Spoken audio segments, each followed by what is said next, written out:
खास बुलेटिन में आपका स्वागत है और मैं हूं आपके साथ करिश्मा भारद्वाज और आप देख रहे हैं एएनबी न्यूज। हरियाणा विधानसभा में कांग्रेस पार्टी मनोहर लाल खट्टर की सरकार के खिलाफ अविश्वास प्रस्ताव लेकर आई थी, जहां कांग्रेस को निराशा हाथ लगी है। सदन में बहुमत नहीं होने के कारण अविश्वास प्रस्ताव गिर गया और अविश्वास प्रस्ताव पर कराई गई वोटिंग के दौरान 32 सदस्य इसके पक्ष में खड़े हुए, तो वहीं प्रस्ताव के खिलाफ में मनोहर लाल खट्टर को 55 विधायकों का समर्थन मिला। इसके बाद विधानसभा अध्यक्ष ज्ञानचंद्र गुप्ता ने अविश्वास प्रस्ताव को खारिज कर दिया। वोटिंग से ठीक पहले मुख्यमंत्री मनोहर लाल ने सदन में प्रस्ताव पर चर्चा का अपना जवाब देते हुए कहा कि विपक्ष के पास राजनीति रोटियां सेकने के अलावा और कोई मुद्दा नहीं है। किसान आंदोलन की आड़ में विपक्ष लगातार किसानों को बरगलाने का काम किया जा रहा है। मुख्यमंत्री ने कहा कि आंदोलन को उकसाने की बजाय इसे खत्म करवाने की पहल की जानी चाहिए। उन्होंने साथ ये भी कहा, अविश्वास प्रस्ताव को लाना कांग्रेस की पुरानी संस्कृति है। जब भी उन्हें कोई बात पसंद ना आए तो वे अविश्वास प्रस्ताव लाने का काम करते हैं। प्रस्ताव पर चर्चा के दौरान भूपेंद्र सिंह हुड्डा ने कहा, बीजेपी जेजेपी सरकार ने नवंबर में किसानों को रोका, उनके खिलाफ पानी की बौछार का इस्तेमाल किया और वे दिल्ली की ओर ना जा सके और इसके लिए सड़क तक को खोद दिया गया। और साथ ही ये भी कहा कि सरकार को यह पता होना चाहिए कि वह इन तरीकों का इस्तेमाल कर किसानों के मनोबल को तोड़ नहीं सकती। उधर संसद सदस्य यानी कि राज्यसभा कुमारी शैलजा ने ट्वीट करते हुए कहा कि विधानसभा में अविश्वास प्रस्ताव नहीं गिरा है, बल्कि सरकार का साथ देने वाले विधायक जनता की नजरों में गिर गए हैं और आज स्पष्ट हो चुका है कि कौन किसानों के साथ खड़ा है और कौन सत्ता के लोभ में किसान हितों की बलि चढ़ाने पर जिम्मेदार है। किसानों का संघर्ष और उनका बलिदान व्यर्थ नहीं जाएगा। हम किसानों के साथ हैं।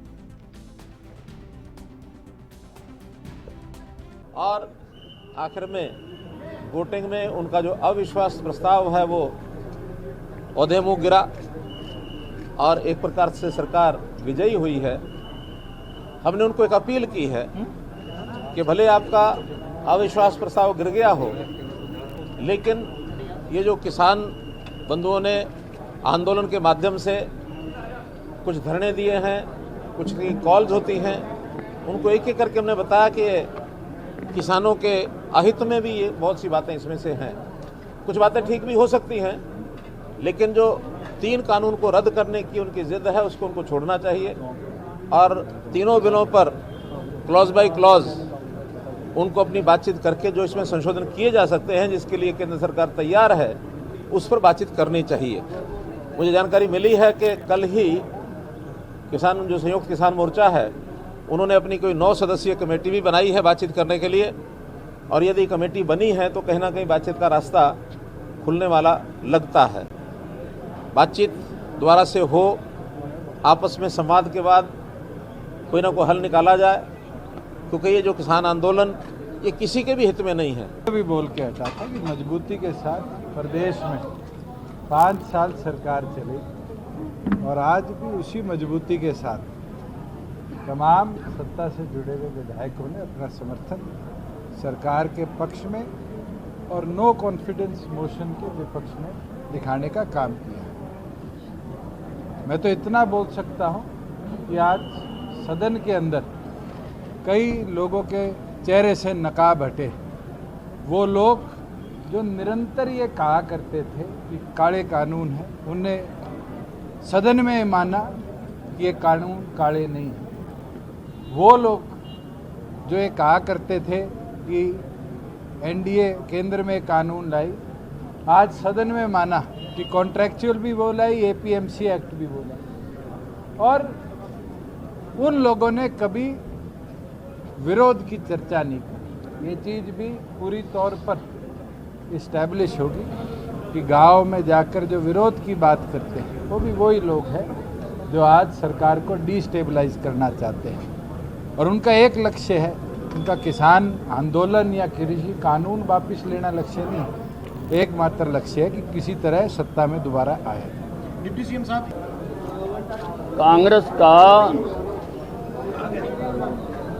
कांग्रेस का अविश्वास प्रस्ताव सदन में चारों खाने चित हो गया है, क्योंकि कांग्रेस कहीं पर भी किसान किसानी या 3 बिलों के बारे में कोई मुद्दा नहीं उठा सकी। और 3 बिलों के बारे में तो कांग्रेस के भूपिंदर सिंह हुड्डा ने सदन में स्वीकार किया, क्योंकि सुप्रीम कोर्ट ने इस पर स्टे लगा रखा है, इस पर चर्चा नहीं हो सकती है। तो कोई भी वो मुद्दा नहीं बना सके, केवल राजनीति से प्रेरित था ये जो नो कॉन्फिडेंस मोशन था, और ये पूरी तरह से सदन में गिर गया।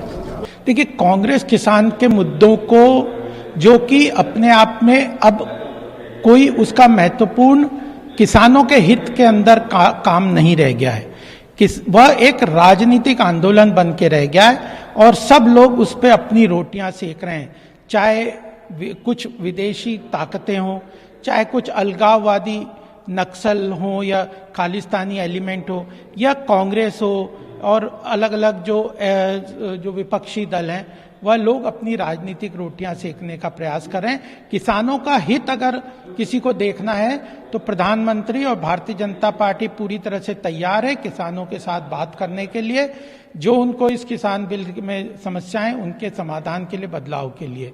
तो फिर उसमें केवल राजनीतिकरण उसका बाकी रह गया। यह एक अलग से राजनीतिक लड़ाई है।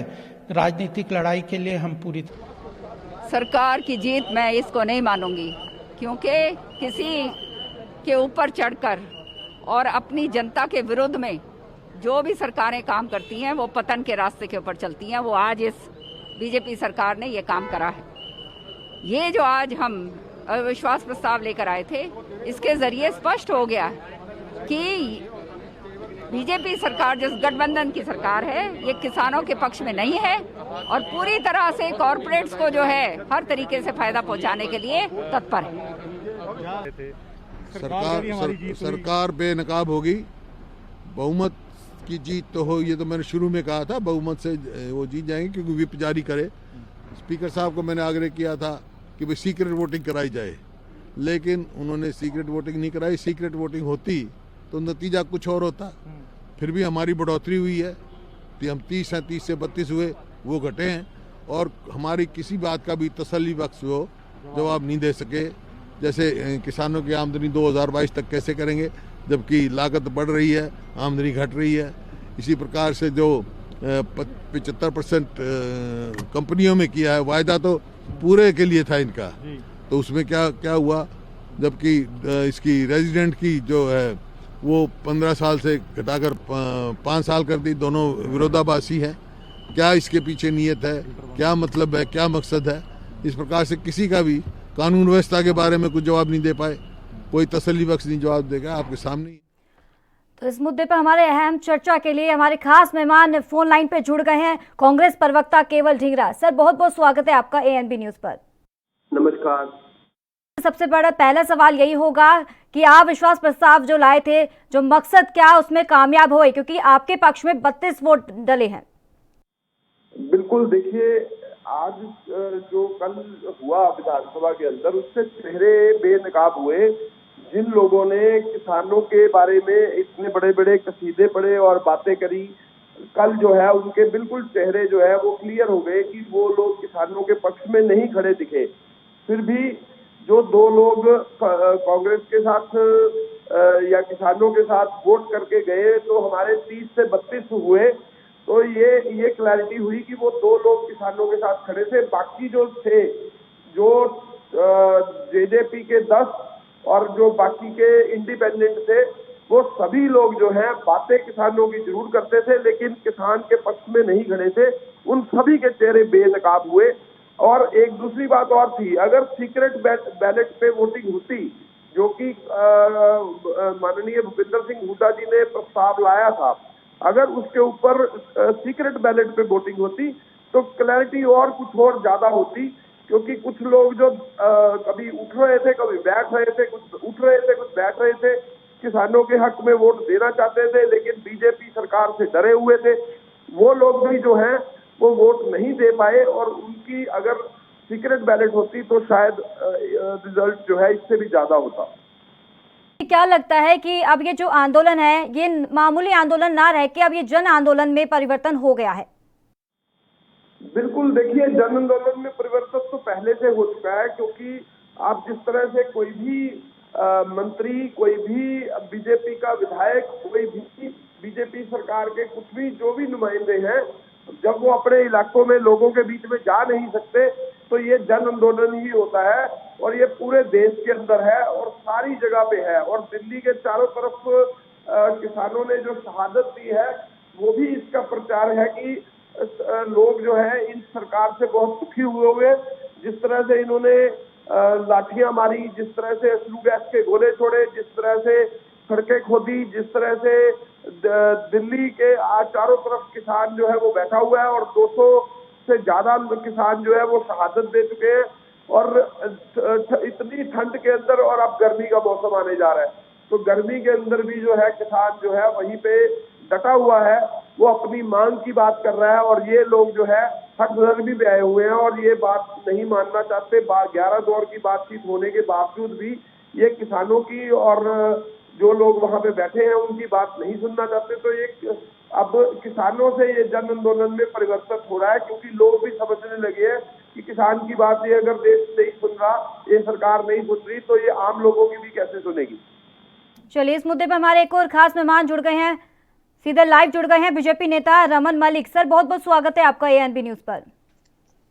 धन्यवाद। और आपके माध्यम से समस्त देश को और आपके दर्शकों को महाशिवरात्रि की बहुत बहुत शुभकामनाएं। जी, तो सर आपसे यही सवाल है, जो आप प्रस्ताव को लेकर जो कांग्रेस लेकर आई थी, उसमें अब कहीं ना कहीं कांग्रेस को एक मात खानी पड़ी। अब लेकिन अब क्या लगता है कि गठबंधन ने अपनी साख बचा ली है, तो आने वाले समय को लेकर जहां पहले जो चुनाव किए गए थे हर जगह निकाय चुनाव, उसमें तो कहीं ना कहीं अच्छा प्रदर्शन नहीं देखने को मिला था किसानों के आंदोलन को लेकर। लेकिन दूसरी तरफ अगर महापंचायत की अगर बात करें, पंचायत चुनाव को लेकर हालांकि अभी मना कर दिया है कि किसानों के चलते अभी अब महापंचायत का जो चुनाव है पंचायत के वो नहीं होंगे। क्या लगता है कि थोड़ा सा बहुमत हासिल करने के बाद थोड़ा सा डर निकला है? देखिए, डर की कोई बात नहीं है जी।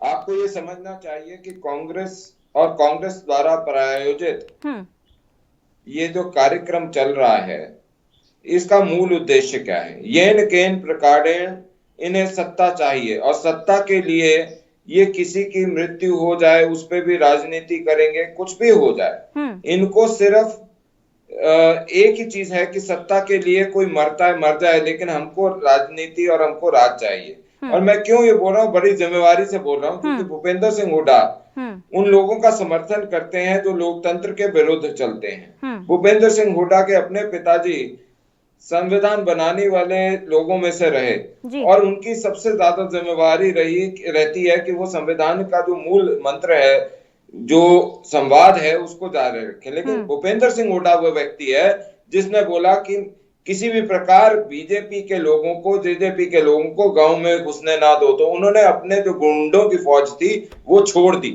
अब सरकार के ऊपर पास दो विकल्प हैं, या तो गुंडों को गुंडों की भाषा में लठ मार के सीधा करो, और या संवेदनशीलता और अपना बड़ापन और अपनी शांति दिखा के उनको बेनकाब करो। सरकार ने दूसरा ऑप्शन लिया और उनको बेनकाब करती गई।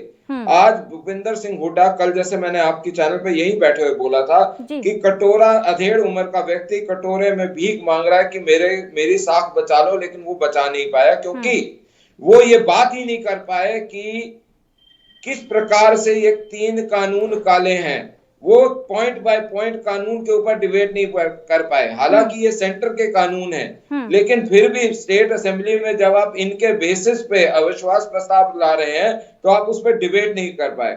दूसरी चीज, बड़ी चीज, कंवरपाल जी ने सदन के अंदर आंकड़े दिए जिसको झुठला नहीं पाई पूरी कांग्रेस मिलके।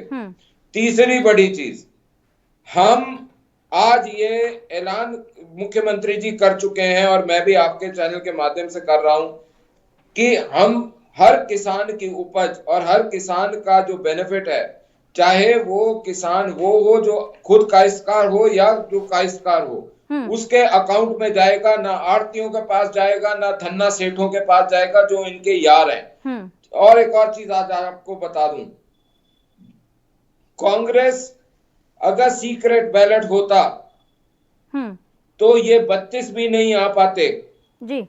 ये व्हिप जारी हुई थी कांग्रेस की भी। अगर ये सीक्रेट बैलेट ना होता तो ये 32 भी नहीं आ पाते, जो 2 निर्दलीय हैं प्लस 30। हुड्डा साहब को ये बचाना मुश्किल हो जाता कि वो कौन से कोने में किसकी बगल में जाके छुपे, और ये साफ हो जाता कि हुड्डा साहब जो हैं उनको प्रदेश की जनता ने ठुड्डा मार दिया हुआ है।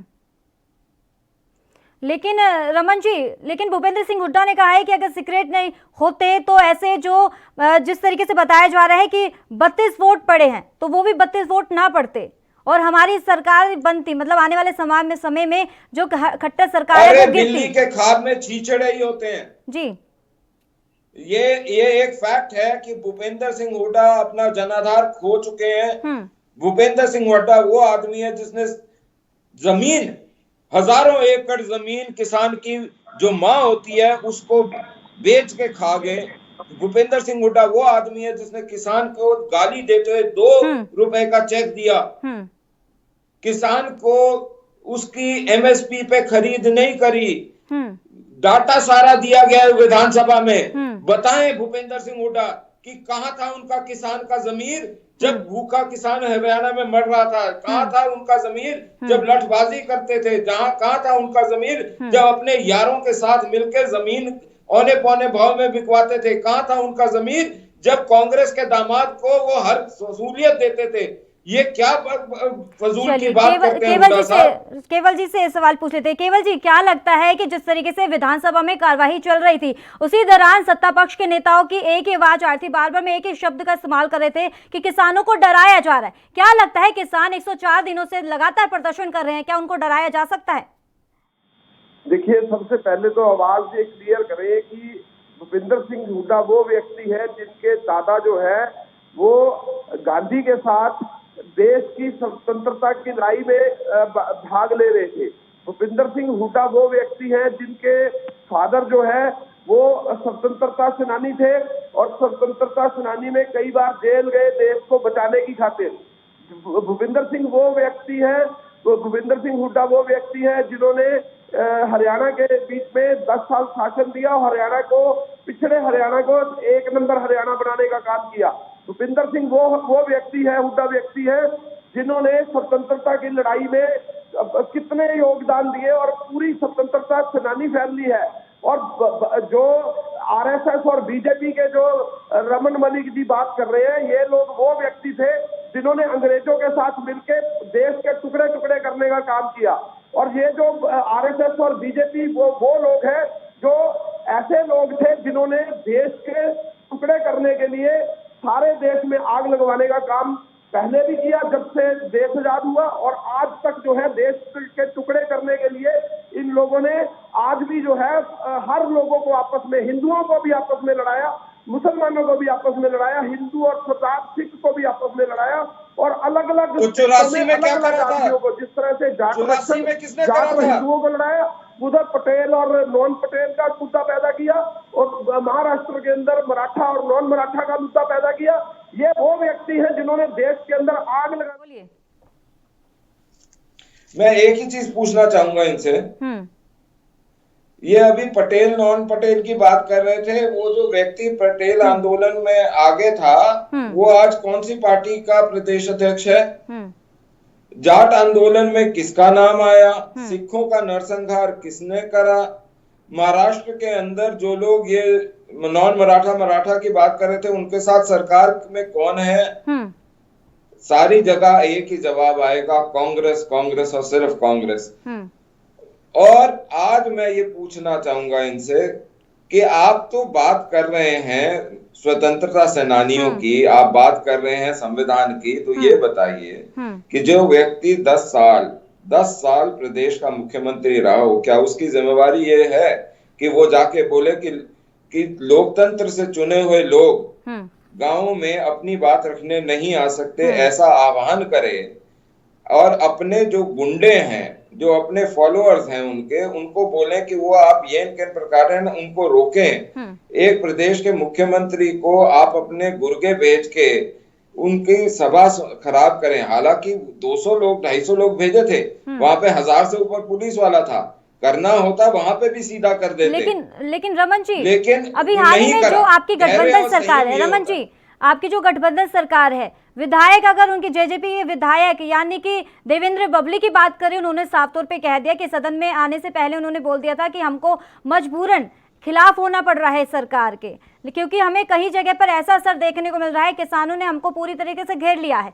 तो साफ तौर पे बोला है कि जेजेपी के जो विधायक है देवेंद्र ने ये बोला है 15 दिन के अंदर अंदर किसानों का समाधान निकलकर सामने आ जाए, लेकिन अगर नहीं आया तो आने वाले समय में गठबंधन को फिर भी नुकसान का है। ऐसा है, मैं आज भी ये चीज बोल रहा हूँ, कांग्रेस के बहुत सारे विधायक अगर सीक्रेट बैलेट होता तो 7 तो मैं पक्की बात कह सकता हूँ, और 7 से ज्यादा भी अगर विप ना जारी होती और सीक्रेट बैलेट होता तो वो इनके विरुद्ध जाते या वो एब्सटेन कर जाते। ये एक फैक्ट है, 7 हैं।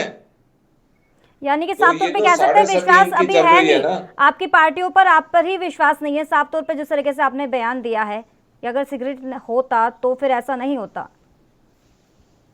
मैं तो ये बोल रहा हूँ कि अगर सीक्रेट बैलेट होता तो कांग्रेस के अपने 7 तो मेरी गिनती पे है, 7.5 जो मैं बोल रहा हूँ, और भी लोग आ जाते। मैं तो आज ये बात आपके माध्यम से करना चाहता हूँ, ये मोरालिटी की कल बात कर रहे थे और मैंने कल भी बोला है, मैं आज भी बोलता हूँ, जो व्यक्ति 5 साल 5 विधायक चुरा के अनैतिक तरीके से मुख्यमंत्री बना हो और बन के चल के हरियाणा को बेचा हो, ऐसे व्यक्ति की कोई साख नहीं है कि वो हरियाणा को ये बोले कि हरियाणा में चल रही जो पारदर्शी सरकार है वो गलत है। केवल जी, केवल जी, उसका भी फैक्ट बता देता हूँ, ऑन रिकॉर्ड है। 5 विधायकों को इन्होंने, कुलदीप बिश्नोई के 5 विधायकों को इन्होंने लिया और 5 साल उसका निर्णय स्पीकर ने नहीं दिया।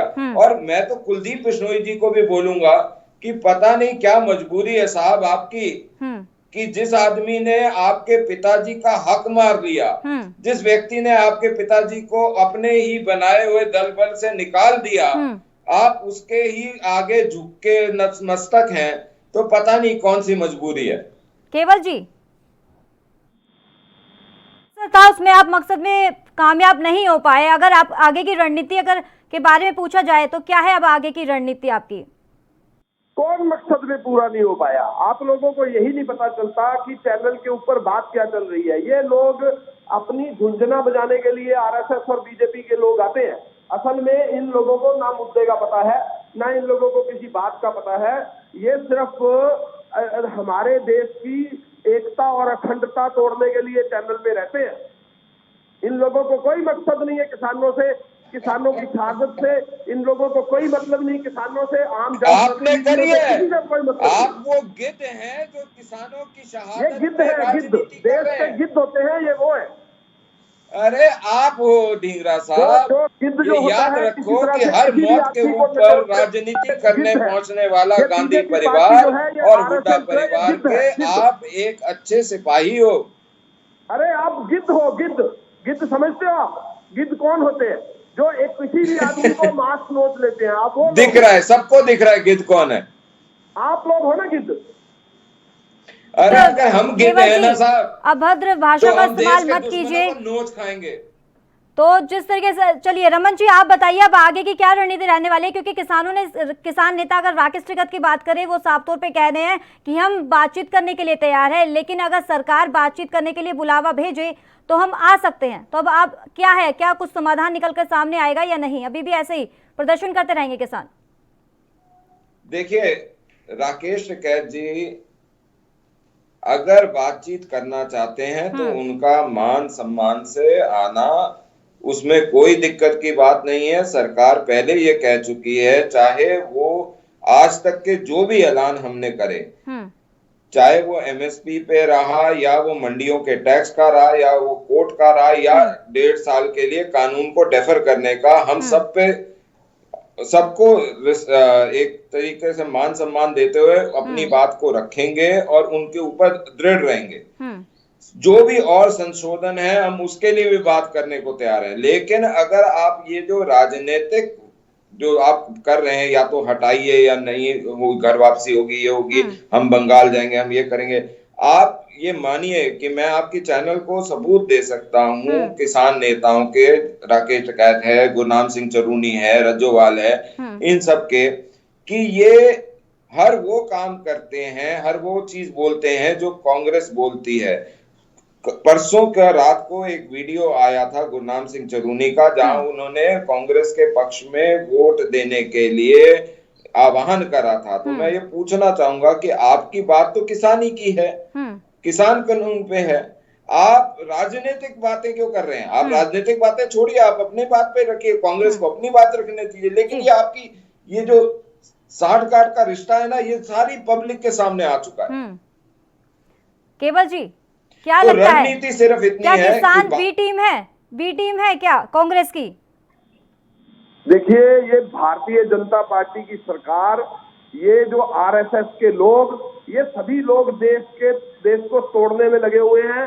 किसान जो है 80 करोड़ है इस देश का, और ये 80 करोड़ लोगों के साथ धोखा कर रहे हैं और 80 करोड़ लोगों को मारने का काम कर रहे हैं। और आपको ये मैं बताना चाहता हूँ, ये बिजनेसमैन को इन्होंने मारा, इन्होंने किसानों को मारा, इन्होंने गरीब आदमियों को मारा, इन्होंने कर्मचारियों को मारा, इन्होंने किसी आदमी को नहीं छोड़ा। पूरे देश के 135 करोड़ लोग जो हैं, उनमें से चंद लोग, जो 10-20 जो लोग बहुत बड़े व्यापारी हैं, उन लोगों को छोड़कर बाकी सारे देश को मारने का काम ये सरकार कर रही है। ये केवल जी और रमन जी, बहुत बहुत शुक्रिया, क्योंकि समय का अभाव है। तो इस बुलेटिन में फिलहाल इतना ही, दीजिए इजाजत, नमस्कार।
राष्ट्र धर्म, रात 8 बजे सिर्फ ANB न्यूज पर।